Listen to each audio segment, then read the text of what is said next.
Aloha, everyone. Thank you so much for joining us to Tuning Up with Iggy and Dave. I hope you had an excellent week. It's Tuesday already, and something we're all looking forward tonight. Dave, how are you this evening? I'm great. Bravo with the opening. I was very nervous. Yes, it was taken away from me last week after I was confused who was Iggy and who was Dave. So, Iggy, well done. No, it's already, it's Tuesday, and so for some of us, hump day is Wednesday, but by Tuesday evening, you have to know that Dave has put so much work already in just the first 2 days of the week that by Tuesday evening, he's ready for happy hour. And we're just very happy for his presence, for your presence, and just to be able to relax a little bit and enjoy this moment. So we have a very special guest tonight. We're so happy to welcome the music director of the Moanalua High School, Mr. Elden Seta. Hi, thanks for having me. Appreciate it. I know you are very, very nervous. I am. You're very honored to join us, but you talk to kids all the time, but you said you were very nervous. You weren't sure if you'd have much to say, but how do you feel right now? You got that right. I'm nervous, and this is not the same thing as talking to students. Yeah, students, you can talk to them, and they're polite and they listen, right? And but this is, I don't know who I'm talking to, and you don't have much control over what happens. What happens exactly, right? So well, just think of Iggy and I as two 17-year-old boys that are polite and respectful, and will that help? I'll try. Okay, great. Iggy, you have to behave this evening. I know I don't want to reveal too much, but my wife has a few students who attend the Moanalua High School. Definitely. And so she's told them, make sure you tune up tonight and check out your music director. Dave should... this is a great opportunity to remind listeners and viewers that they can text in to us this evening and ask questions of our guests, of Iggy, of myself, by texting the number here on the bottom of your screen. Getting very good at that. And we are happy to take those questions. And we will have a quiz question. And since I know we have students watching, we must preface this with the winner must be of 21 years of age, reside here on Oahu, and if you win the quiz question, you will get this lovely bottle of wine from our sponsors at Hawai'i Wines. And what is the wine, Dave, or should I announce it? Oh, please, Iggy, tell me. Well, it's a wine from Spain, so please forgive my pronunciation of Spanish, because the J, I never know if it's or so tonight's wine is a Juan Gil Silver Label from the region of Humila, 2018. Again, if it's Jumila or Humilo, apologies, I'm not Spanish. Again, the wine is a Juan Gil Silver Label of 2018 from the region of Humila. Well, we'll let people think about that for a moment. But we also have an accompanying tray. Oh, we do. We have a charcuterie plate from our friend Terry at Hawai'i Wines, who, if you drive past the Hawaii Theater Center right now, but don't watch our show and drive at the same time, you'll see Terry's name up in lights on the marquee because she is celebrating her anniversary today. We know she's off with the husband having dinner across town, so happy anniversary, Terry, and thank you for your support. Yeah, thank you very much. You know what, Elden, I came here in 1997, Okay. and so I came for the Hawaii Symphony Orchestra, which then was called the Honolulu Symphony Orchestra. And the first student who called me for violin lessons was Hana Choi, or Hana Che. Right. And she said, hi, my name is Hana, and I attend the Moanalua High School. And that was the very first time I had heard of that school. Do you remember those days, 97, 98? And actually, you guys went on the big trip. What happened? Can you tell us about that? I remember everything about Hana. I mean, Hana was one of those students that, no joke, she practiced all day. I mean, Well, I wish they all did that now, but she practiced all day. She practiced every break period. So even if it was recess 15 minutes, it was lunch. She went straight for the practice room and she was in there all day practicing and practicing and practicing. That's all the time. After school, everyone knew that we were having a rehearsal in the main room. You could always hear her practicing in the practice room. Yeah, she worked so hard and very humble. Yes, she was. And super funny too. Like really, really, really funny. So I remember everything about her. And yeah, she in her senior year, we went to Carnegie Hall. Yeah, so tell us about that, because that was a pretty big deal. That was a really big deal, right? And you still have photos and posters of it at the high school right now, right? Yeah, so that was the first time that we went there. We were lucky to go there 3 times. So first time. Yeah, and how did you manage to get invited? Well, someone had asked us to apply, and so we had every student in there. So the orchestra was like about 160 people from every level you could think of. So, we were still we're big, but we're still growing in terms of trying to get the quality and the concepts going. So when going to Carnegie Hall, especially for public school in 97, 98, it was more like, why would we ever get invited, be accepted, When we got the invitation, it was like a total shock.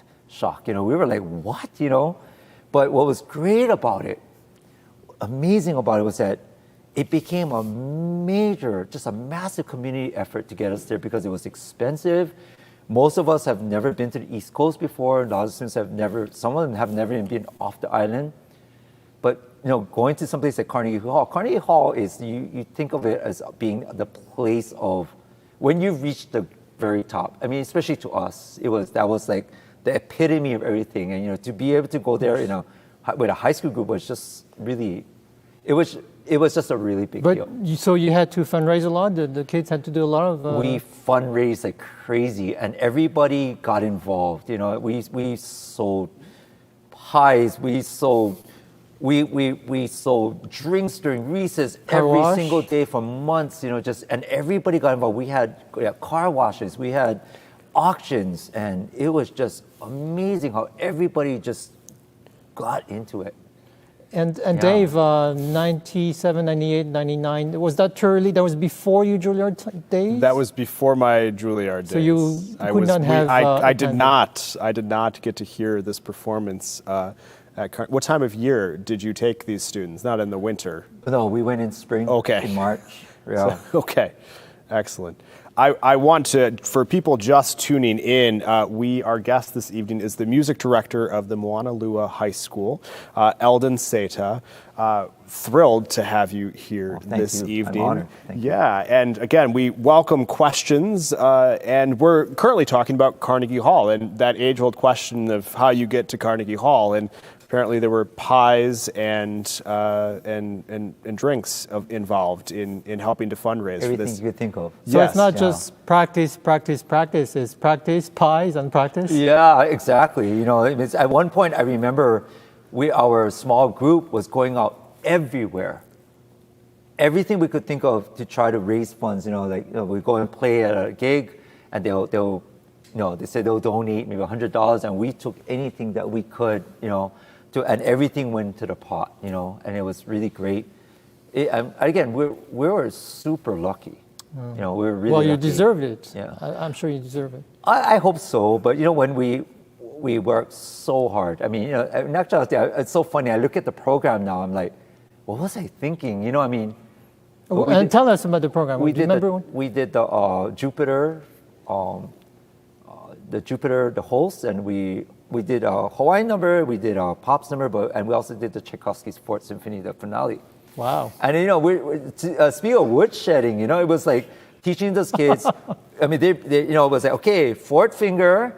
And we think of okay, good. Next note. I mean, we're learning that thing note by note, and there were so many rehearsals. I mean, everybody was just so burnt out before we went. And I think that when you think about, everyone says that you tell kids about you work hard, then you're going to have this when you have the experience, then you're going to forget about all these hardships. And there were many hardships. But when we got to the program, I thought rather well. But when we played and we got to the last note and we finished the last note, we still remember the crowd was already on their feet already. I mean, somebody timed that ovation. They said that the ovation lasted for about 7 minutes. Wow. Kids were all in tears, and that's a perfect example of, after you work that hard and you earn it and it all comes to fruition, all those hardships are small. It's wonderful, 7 minutes of standing ovations, because Dave, as I understand, in New York, usually when they stand up to clap you at the end of the concert, it's so they can catch the last subway.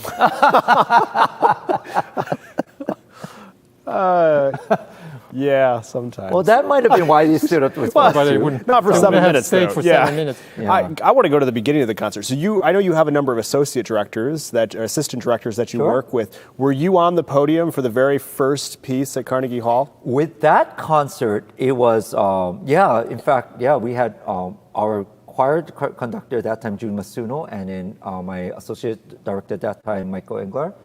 They both conducted a number each. So I did the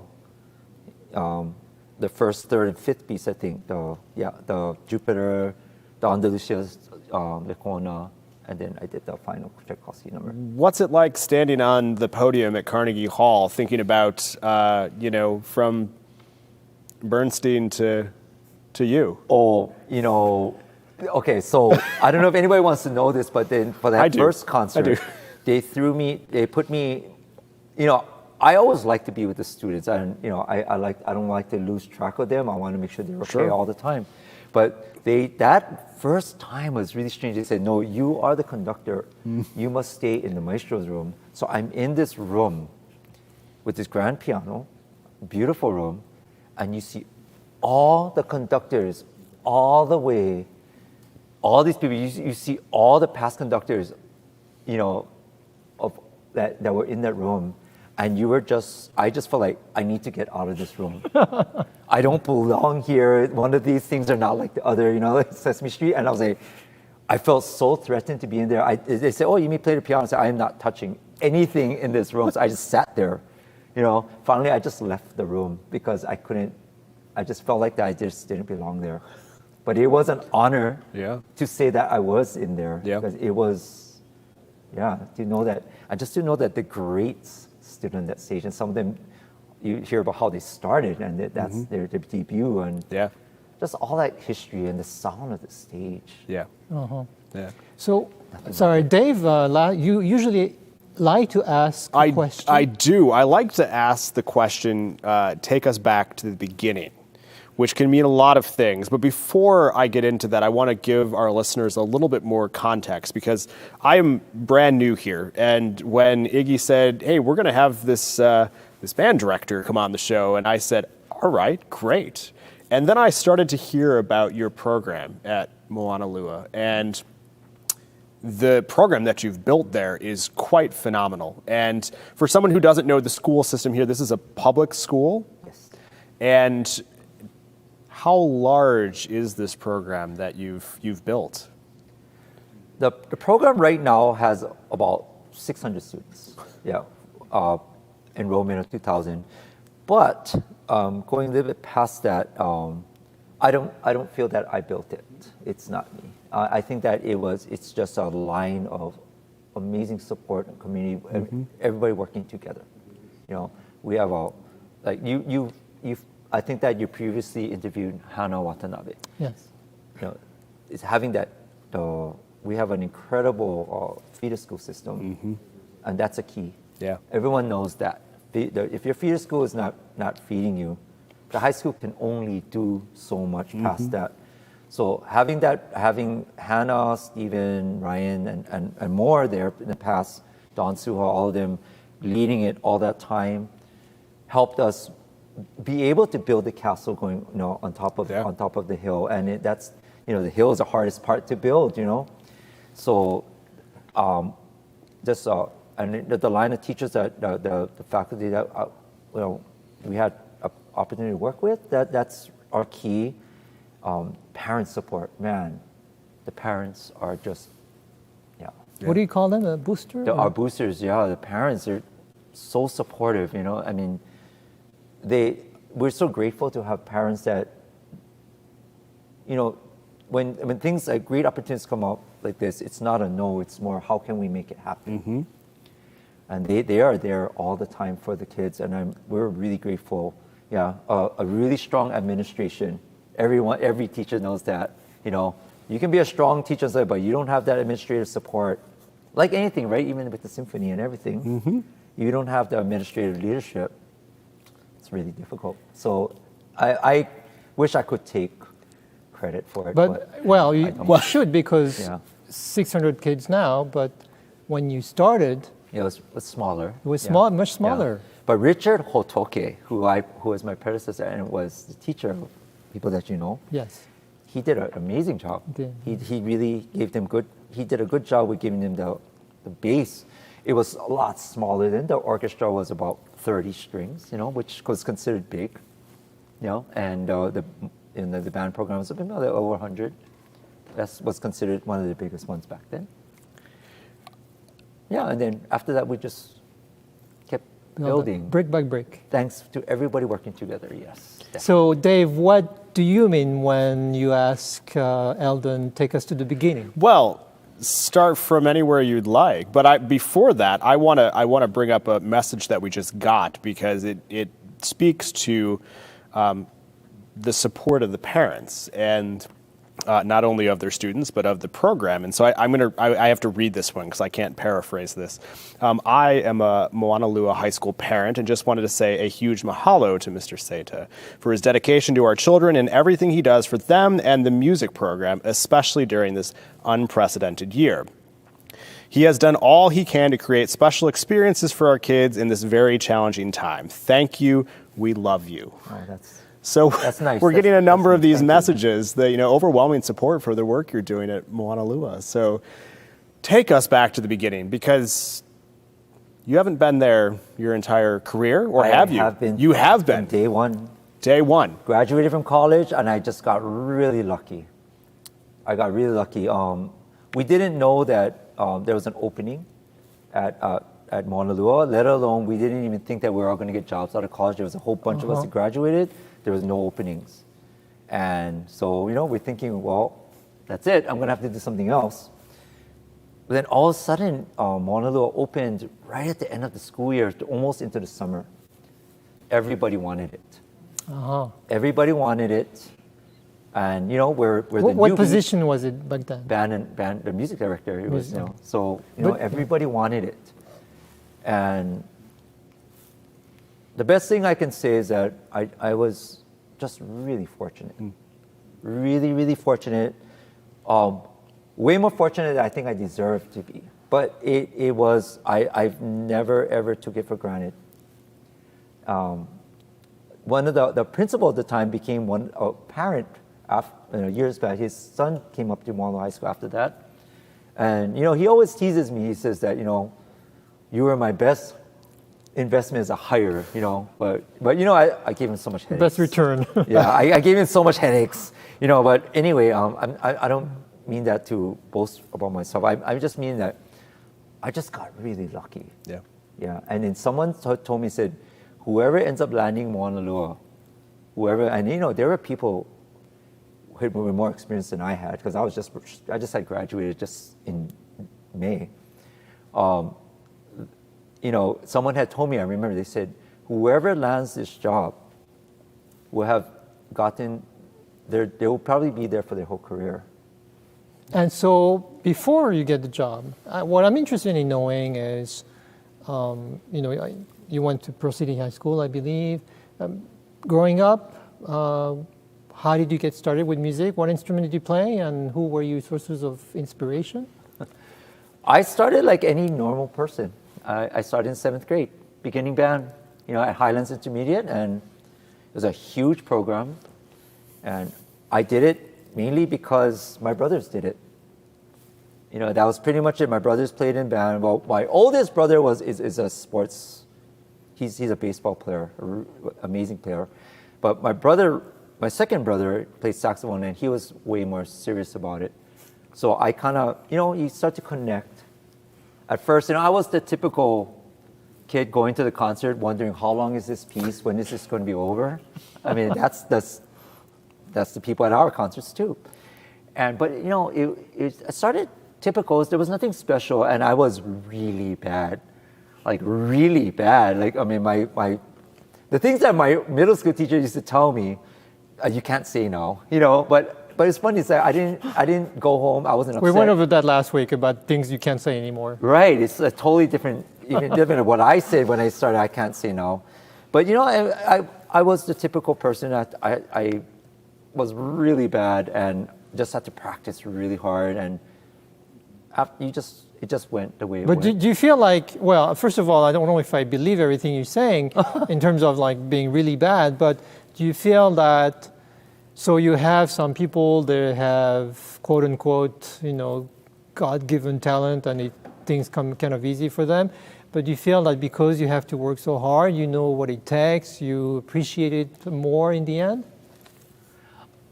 I don't know if I appreciate it more, but I know I appreciate it. I really do. And I'm very grateful for my middle school band director, Mr. Leong. I don't even know how he did what he did. I don't know, because I still can't do it. But like because you had to work so hard, you maybe know how to teach it, as opposed to someone who just does things naturally and they just play things really brilliantly and then they say, okay, your turn. Yeah, I guess so. I guess when we teach the students, one of the great experiences I can tell them is that I know what it feels like to struggle. But we all. I tell them, I know what it feels like to everyone tapping their foot in cut time, and I'm looking at each other like, I don't understand why I'm tapping so slow when the music's going so fast. Yeah. And I couldn't get it. And I tell the kids that this is how I did it. Part of that might be an advantage. Like I know that it's not easy, and I know how it feels to be super frustrated and thinking that I don't think this is for me. But I told them that I also know how not to give up. And I tell them that don't ever give it up. I said, you don't have to play music or teach music for your career, but everyone deserves to love it. So your first instrument, I'm sorry, did you say was the Clarinet. The clarinet? Yeah. I'm a And clarinet just let me open the parentheses. Did you? You said you actually some years ago took some lessons from our own Jim Moffett of the Hawai'i Symphony. I did, Jim. Yeah, he's the Jim is man. probably listening right now. Oh so. yeah, Jim, if you're out there, thank you so much. You're the man. Yeah, he sounds so good. He Nice. sounds so good. Like and Jim had it tough, because we were all students of Henry Mimura. Yeah, and of course, anybody who's a student of Mr. Mimura, even now, we worship the ground he works on. We respected everything that he could do, and can do, and just an amazing man. No one will ever be him ever again. It's just amazing. But Jim came in, and then he came in, took all the students, and of course, when you have a new teacher, it takes a while to get used to Yes, it. absolutely. And you expect him to be Mr. Miyamura, right? And he wasn't. But he never tried to be him. That's what I respected about him. And he was so patient with me. He really was. He was so patient with me. He never got upset when it was just not happening. And that happened a lot, Jimmy, remember that? Yeah, it happened a lot. But he never lost patience with me. He always gave me hope. And you know what's the best thing about Jim? He still treats me as a friend, and he remembers everything about what we did. He remembers everything about everything. Yeah, he remembers the pieces I played. He would tell me that I remember when you did the Rossini introductions, and I remember we worked on the Sudermeister together, and he talked about all these things, and that's when you know somebody really special. So, in college at UH, you also have a education degree. Sure. Is that correct? Yes, I have an education. So what I'm very interested in is primarily performing myself. Then I got into teaching, but it's all empirical or based on my own experience of learning from my own teacher or my own experience as a performer. But I think there's a lot more to the educational aspect. Because I tried, when I was living on the mainland, I would go to a public high school and Once a week, we would go to a public high school in Denver, and I would have those kids, and I would try to teach them, once a week, orchestra, and it was a string group. And I had such a hard time, and I just, none of my experience was helpful. So it's sort of a broad question, but I don't know if it's easy to answer. What do they teach you in education, in an education program? Well, do they teach you how to teach little kids, or do they teach you string method? Do they teach you how to play the violin so that when you become a music director, you can play the violin to kids? It's sort of a very broad question, I understand that. No, and actually it's a very fair question, because it is exactly that. It's everything. It's everything.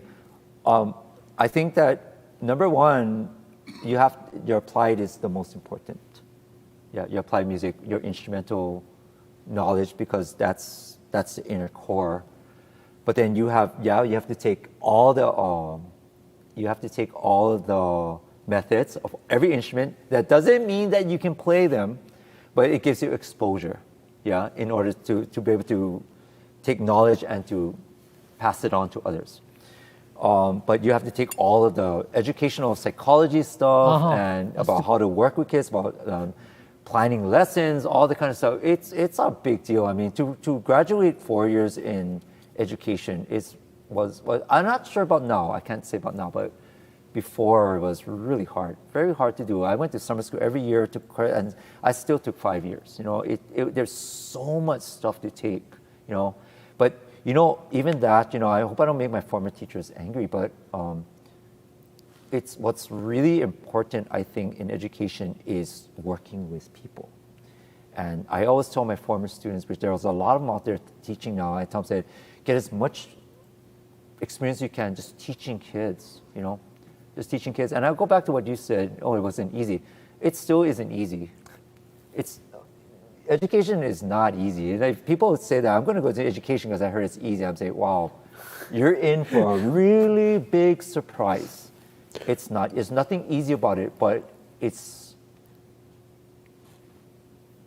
I will biasly say, but I don't think it's biased, I think it's the best occupation anybody could ever have. And that's why my parents would say teachers never age, because they see the kids and they learn so much, and they're such a great source of inspiration. Being around the kids helps to keep you young. Maybe it doesn't show in me. Oh, it does. But it does keep you young. The kids always, they just keep your mind going. It's great. We have not done our quiz question yet. I've just we're scrambling to find a good one. Oh no, we have an excellent one. We have an excellent question this evening. Iggy, would you like to ask the question? Would you like me to ask the question? I'm not sure how I have to word it, but we were thinking of people who are Moanalua High School alumnus or alumni, who are musicians. Famous. And who... Famous musicians who graduated from Moanalua High School. Moanalua High School? Yes. We'll leave it at that for now. We'll leave it at that for now. For now. There may be we'll some narrow additional... it down a little closer, but that's a starter. So that is the question. Dave, I wanted to ask you, maybe you wanted to expand on that, but Elden was talking about, being a people's person, how you relate to others.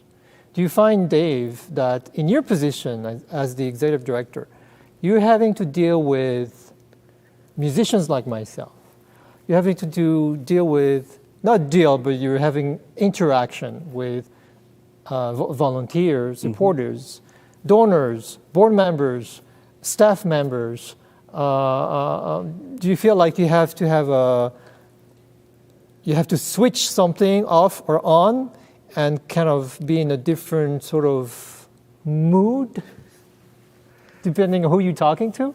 That's an excellent question, Iggy. And I'll tell you that so one of the things that I've mentioned on here that I really enjoy doing is making thank you calls to our donors. And I find that there are certain times of the day where those interactions on the phone, since that's the way most things are are just, they feel great. I'm sort of at my best. And I'm at my best because I'm able to listen to what the people who are supporting us are interested in.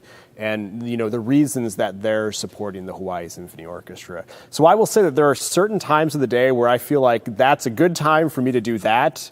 But, it does sort of feel like always being on right now. Because every single person I talk with, it's an opportunity to talk about, to advocate for the symphony, to advocate for arts, for live entertainment, for federal stimulus, for X, Y, and Z of the things we need to go forward. And that is something that I'm continually getting better at, that I hope, and evolving as a person and as a professional and working on tremendously. But yeah, I can't imagine doing it with people under the age of 18 on a daily basis. I've got to be quite honest with you. It's got to take a different, yeah. But before we get to the students, one thing you both have in common is you are talking with elected officials. You are, I know Dave very much so these days. But Elden, I'm so impressed at the school, Moanalua, you were building a very nice concert hall. Yes. But Exciting. you've had to have tremendous support in the community, and not just the parents and the staff, but did you have to actually talk to the leaders in that district? Absolutely. I mean, they are the key. They're the key. I mean, especially like we have a brand new hall. Our grand opening is next week. Wow. It's a $38 million state-of-the-art hall. And without the help of Senator Hawai'i, Representative Ichiyama, and Representative Johansson, who they cashed in every favor you can in the state legislature and the Senate, starting the project, getting the money, that wouldn't have been a possibility. There's no way. So you graduated from UH. Did you ever think that, okay, one day I'm going to have to talk to my elected officials to build the concert hall? Not about building the concert hall, but I remember my former band director, Mr. Nakasone, who I respect a lot. He's an amazing man. He always told me that you have to really be sure that you make communication and contact with your area leaders, because he said that they're going to make or break, and they make the decisions. That's where the money comes from. You need to get their support, and I'm a lucky guy, because the first person that was one of the representatives in the state legislature, he was also a band parent. Yes. So it made that step really easy, Nathan Suzuki, and then all of a sudden, just talking to them, they really do make a difference. I mean, they really do. I don't think it's not about, like, sorry, I'm going to say something weird, but kissing up to them. It's not that. It's just respecting them, keeping them in the loop, making sure they know what you need. What do you need? I've been always told, you might also ask, because the worst they can say is no. So you just ask. And, this auditorium has been well over 25 years in the making in terms of dream, concept, and finally reality, which happens in a week. And so, yeah, I mean, there's so many people in that long line that play a very significant role in this auditorium opening for us, especially in this time. Of course. Yeah. What does the inauguration of a new concert hall in the time of COVID look like? Well, we just had our first sectional rehearsal today to get ready. You mean in person? We're in person. Since last year? Yeah. Everything else before was online? No, well, we've been, at Moanalua, we've been really lucky. We've been in blended learning since October. Okay. So, but then still, they're in small groups coming in at one time. But this week was the first time? Yeah, today I got to see the string section, well, just a small section, but we made a small orchestra of about 30 people. and we're going to get to play a portion of the event. So you rehearsed in the practice building? Oh, we're practicing in our rehearsal hall right now. We're lucky. Rehearsal hall. You've been in our rehearsal room. Yes. We're lucky because our rehearsal room is huge, so we can fit a good amount of people in there and still follow the guidelines, the 6-foot distancing, the ventilation. We're just really lucky, much more lucky than others. So we just started that, and yeah, so we have a small group of 30, about 29 students going to play a version of the Ode to Joy as part of the celebration of hope. And yeah, it's going to be awesome. Can't wait. It's So- unreal. Hey, Dave doesn't know, but we've been very lucky with the Hawaii Symphony to be able to perform in beautiful theaters throughout the years. Of course, here, the Hawaii Theater Center, Neil Blaisdell, the Shell, but also in the eastern part of Honolulu, suburb of Honolulu, there's the Pearl City Cultural Center, which is a beautiful hall that, Dave, you haven't had a chance.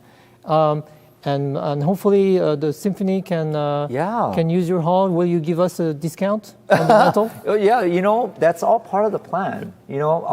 Okay, so if I shouldn't say this, just give me the X. But part of the whole plan that you folks don't know about yet is that part of the whole selling point was being able to bring groups like the Hawaii Symphony out to play in our community. And I know that when you folks play in the community, which is great, it makes life changes to everyone. Your venues might not be ideal. I remember playing with the Honolulu Symphony as a high school. They brought guests in. It was in a gym, which is fine. It was fun. The gym was packed, but the community got to hear orchestra play. Our philosophy, especially personally, I always say that I don't know how much, when you look at Salt Lake, how much of the people will leave their apartments to go and hear the symphony play, which is a great opportunity. So why don't we have a place where we can bring the symphony to them, and they come to go right up the street, and they get to hear a professional orchestra play. And not only will the parents be changed, I think if a kid comes and sees a player play and they say, that's what I want to do, then mission accomplished. And that's what it is, bringing people into the community so that they can be exposed to great things like this. Yeah, just bad timing right now. Bad timing or great timing to make plans and to start the work, because these types of projects take years in the making. All the dedication over the years to make this a reality that comes true this week. It's something that I've spoken about as we've looked at a return and really being committed to being an orchestra for Hawaii. This idea that we should not expect that everyone's going to come to one location to experience what we have to offer. I think of engagement really as the ability for us to go into the community and say, what can you do for us and what can we do for you? And this type of mutual relationship that happens outside of necessarily four walls of a concert hall. So I am thrilled to hear this, and I got a little wind that this was happening from a few of our elected officials that have been very active in making this a reality. So I'm just thrilled for you to have this opportunity for a new performance space. Yeah, we are lucky. We are. Through during the really bad part that we were going through months ago, it was really interesting. And give me the X, okay, if I'm talking too much. No, please. But there was, I told the kids, I said, it's been a rough year for everyone. But I can only speak for the Moanalua kids because I don't know, but I know that everyone's struggling. And I told the kids, I said, always remember, don't give up hope. And we're lucky at Moanalua High School. All you got to do is open the door to our hall, our room, and look straight out, and there's proof. There's hope. Yes, yes, And okay. one night, I had a really bad day at school. It was just didn't go well, and this whole thing was just getting to me. I was driving out of the parking lot, and I wish I could show you the picture, but I have it. But I was driving out of the parking lot, and then as the auditorium started getting more built, and all of a sudden, I was having a really bad day, almost to the point where you're wondering why you're doing this. It was that kind of day. But I stopped going on a parking lot. I looked up, and in the hall, you could see from the lobby, the lights of the hall were on. And you just stared at it, you know. And I told myself that I told the kids, see, I told you, said, when you think that everything is just time to give up hope, there's always a sign, a light out there that's going to tell you, don't give up. And that was it, right there, you know. And I showed it on I don't know, was it Instagram? I don't remember. But anyway, I showed it, and then the kids were just at awe, you know. And it really is a great sign. We're really lucky. And I told the kids, don't give up. You know, don't remember that does not define how we play music. Don't lose it, you know. And it's been very difficult for them, and I give them so much credit.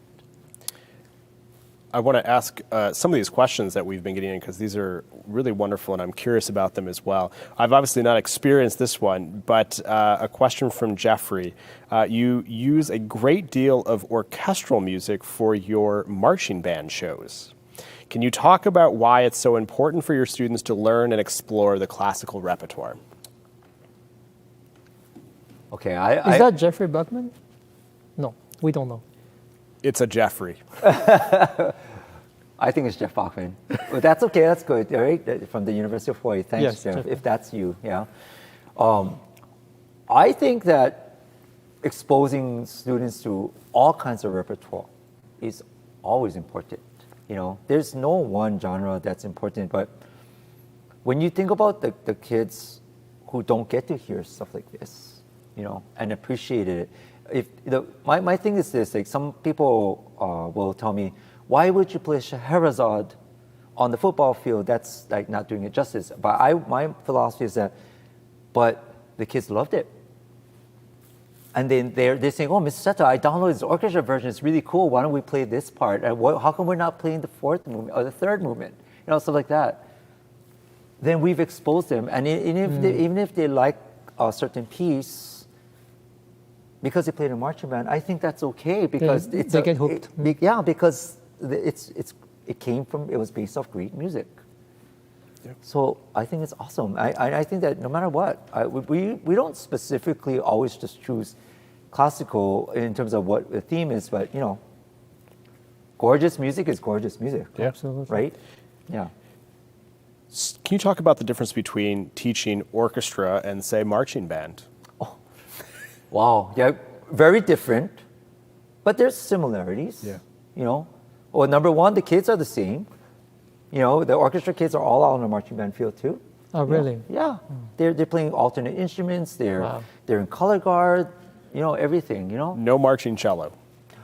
No, Okay. I would get very criticized. I wouldn't be able to back that one up. Yeah, no strings, no wooden instruments outside. But I mean, strings. We did have violin one year.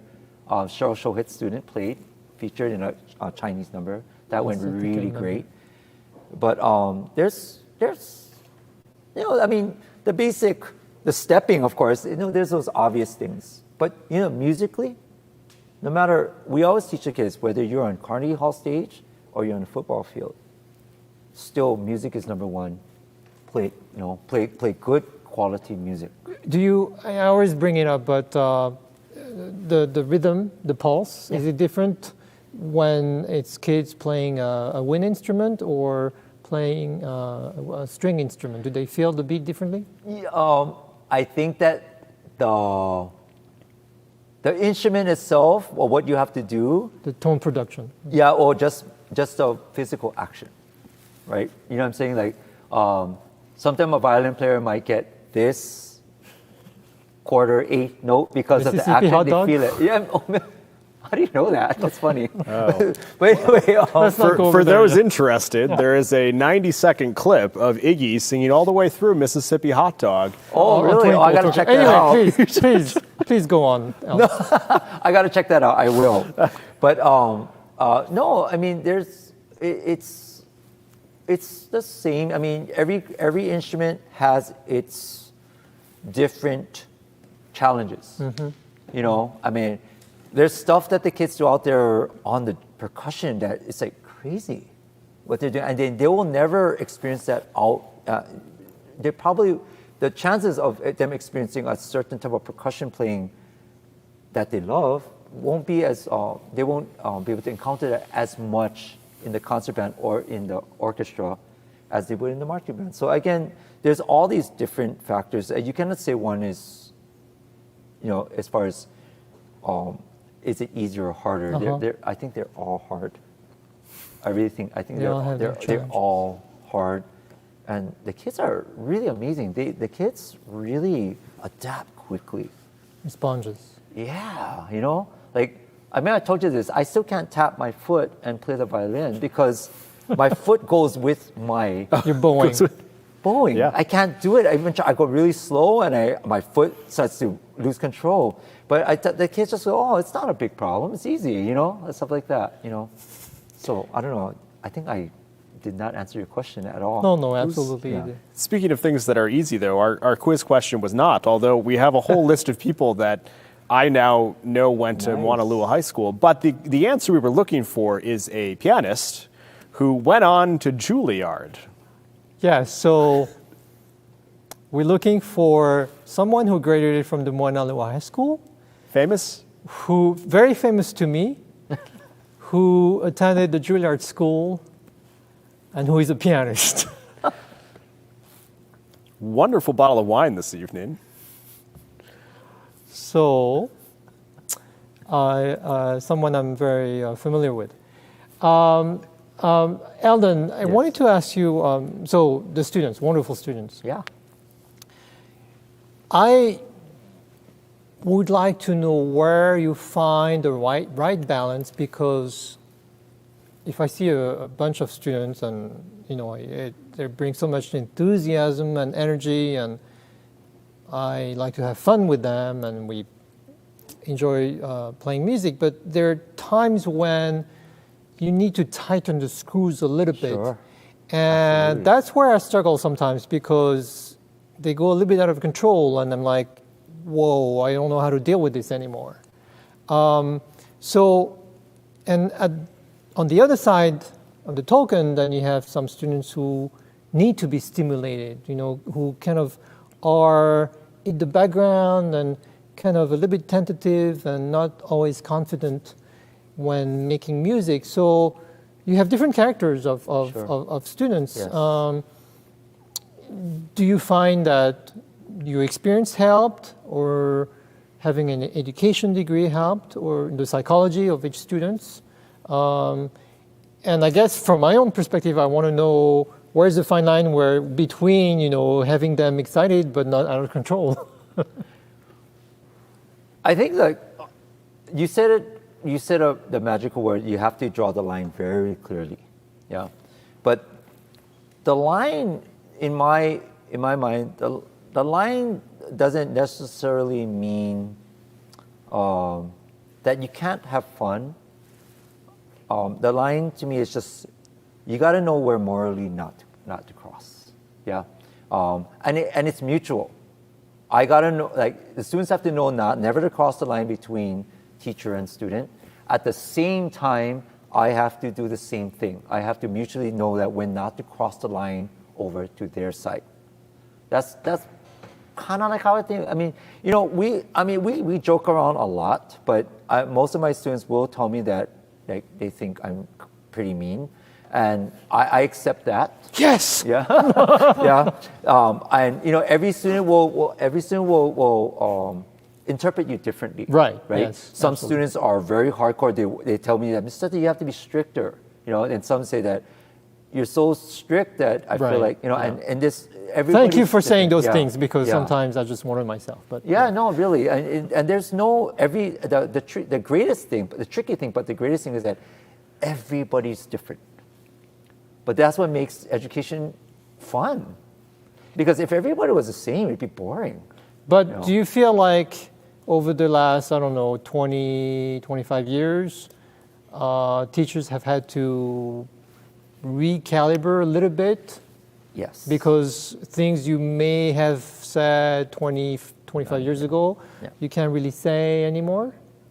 Yeah, I guess I'm going to try to do this really Diplomatically. diplomatically and ethically right. Times have definitely changed. And the times have changed, but so have we and so have I. So I don't, there's things I tell myself that, I can't do anymore, I did it so much before and it seemed okay. But there's another side to it, Iggy. There's some things that I look back, I wish I did it differently. Don't we all? I wish I said it differently to the one kid because I don't know if I might have caused a student to stop playing their instrument because I might have discouraged them. Maybe I could have been a little bit more understanding and trying, and that all comes, I just talked about somebody in length. It comes with time, it comes with age. Some people say, Mr. Seta, you're so much nicer than when we had you. I said, probably. But I also know a lot more now than I did when I had you. These are my former students are parents of kids now. But I told them, but I know for a fact that I know a lot more now. And when you grow up and you get older and you have more experience, your philosophies change. And I look at kids totally different now. Not just but there's still things that I will tell the students that I don't care when you were born or something like that. Right is right. But yes, okay, so that's great. And for me, actually, every once in a while, I run into something with a student. But let's say, you've had a long day. You have to wake up, 5 a.m. And the whole day you've been teaching and meetings and committees and phone calls and whatever.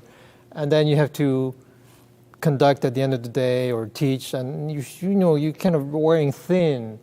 When it's and I'm sure Dave, it's a bit like that to you too, where if you have to talk to someone on the East Coast and then you have to get up at 3 a.m. and so you both have very long days, and at the end of the day, don't you get a little bit not angry but frustrated? And it's really, how do you maintain your composure at the end of the day? Yeah, I mean that happens to every one of us, and basically, I have to. It's something that we teach the students too. I don't know if they remember it, but number one, take a deep breath. Nothing is as bad as it seems. But the most important thing I always tell the kids, it's like, because we're in a different era now, I'll tell them, just remember, it's just like your computer. You have the reset button, the refresh. Click your refresh, and it's just like when your computer gets all overloaded and it's running really slow. You know what I'm saying? And it's just, things are just freezing up on you and it's just not happening, Click the refresh button, which clears all the stuff that you don't need. And then try again. So that's why I've been pressing the refresh button a lot, by the way. And Dave, your refresh button are long walks with your dog? Yeah, long walks. But I think for me, it's also, when I do have those moments, I think about prioritizing people first. And that is usually taking myself out of the context and really thinking about, if we're prioritizing people and what people need and the emotions that they're going through, it usually puts me back into perspective pretty quickly. I'll admit, after a long day, I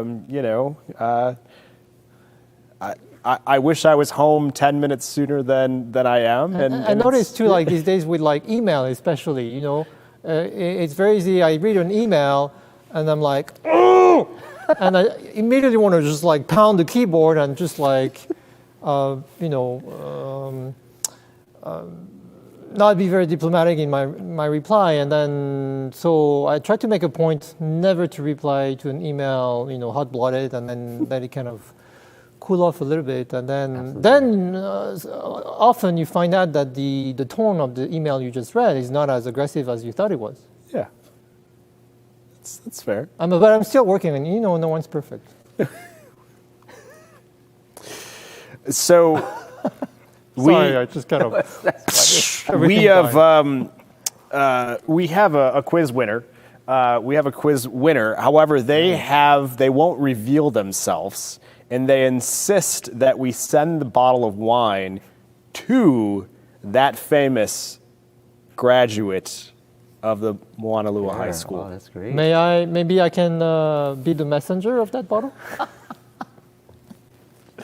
Please help us, Iggy. What is the correct answer to tonight's quiz? So tonight's quiz answer, we were looking for a Moanalua grad who went on to study at the Juilliard School of Music in New York and is a piano player. And the answer is Mrs. Christine Suehisa Jang, who was better known during her days at the Moanalua High School as simply Christine Suehisa.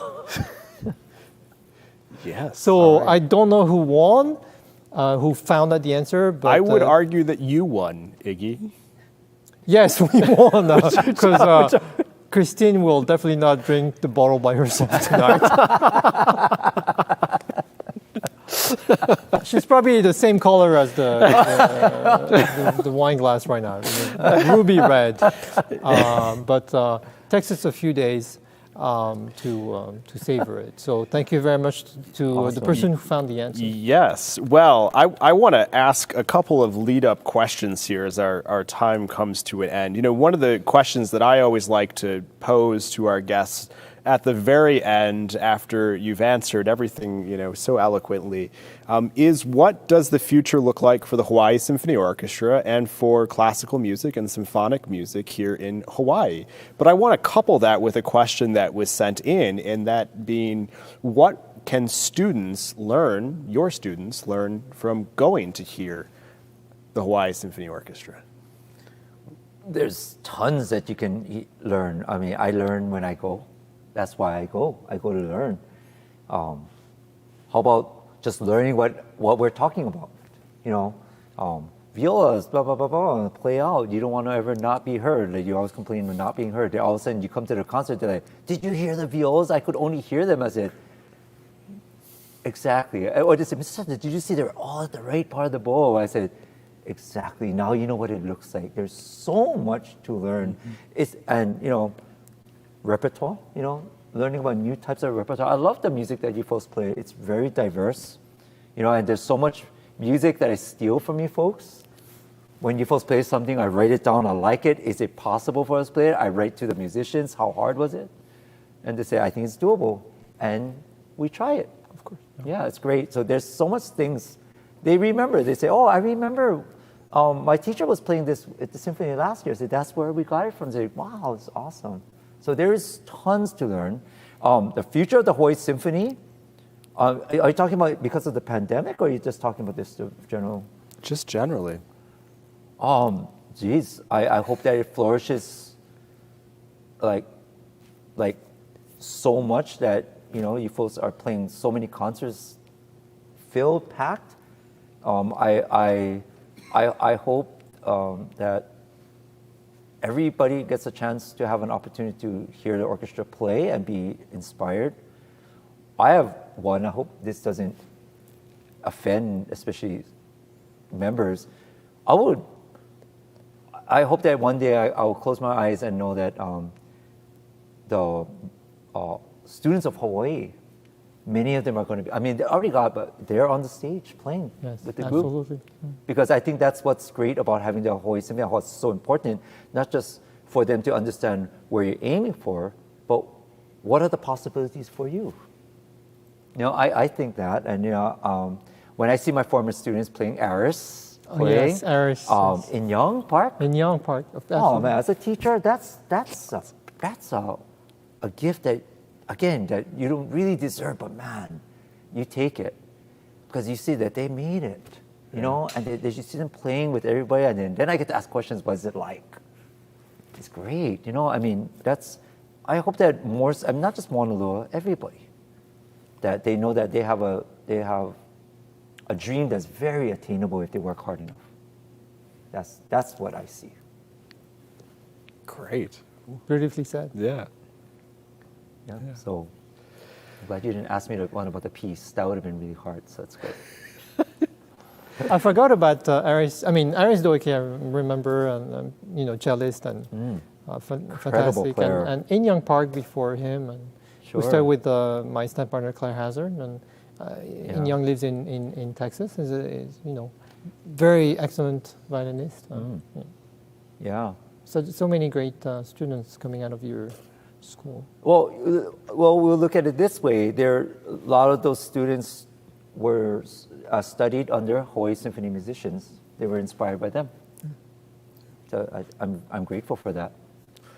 And we are grateful for you for joining us this evening Thank and you. for It's sharing about all of the wonderful work you're doing. And I'm excited about our future together. And I can't wait to hear this orchestra in your new space and to hear your students in the new space as well. So, Iggy, what are we doing next week?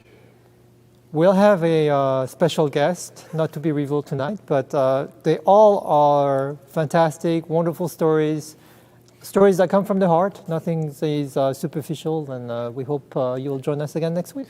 Great. Well, thank you again. Really appreciate Thank you it. very much. And thank you all for joining us here for another episode of Tuning Up. Join us next Tuesday at 7:30 p.m. for something new. Something new. Thanks again. See you soon.